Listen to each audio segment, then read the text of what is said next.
నేనెప్పుడు మహిళా పక్షపాతిని. నేను చేసిన కార్యక్రమాలన్నీ ఆడబిడ్డల పేరుతోనే ఆడబిడ్డలకే చేశాను.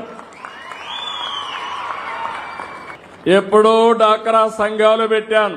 పొదుపు ఉద్యమం నేర్పించింది నేనే నా ఆడబిడ్డలకి.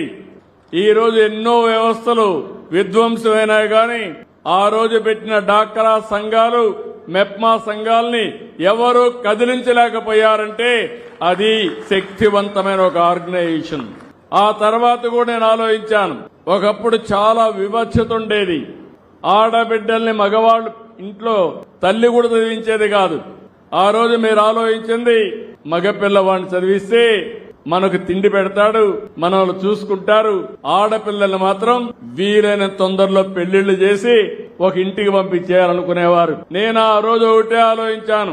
ఆడబిడ్డల సంరక్షణ పథకం పెట్టి అప్పట్లోనే 5,000 రూపాయలు బ్యాంక్ డిపాజిట్ చేసి పెద్దయినాక ఆ డబ్బులు ఉపయోగించుకునే కార్యక్రమానికి శ్రీకారం చుట్టాను.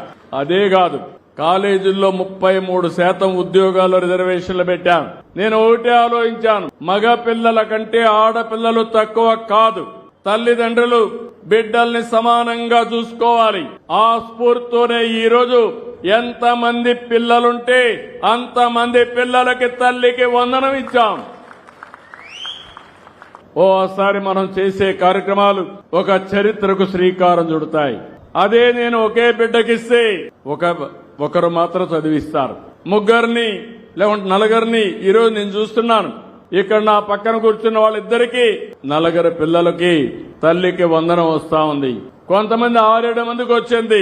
అదొక శుభ పరిణామం. నేను చాలా ఆనందంగా ఫీల్ అవుతున్నా. ఎంతమంది పిల్లలుంటే అంతమందికి తల్లికి వందనం కింద డబ్బులు ఇవ్వడమే కాకుండా పూర్తిగా వాళ్ళని చదివించే బాధ్యత, నాణ్యమైన విద్య ఇచ్చే బాధ్యత ఈ ప్రభుత్వం తీసుకుంటాం.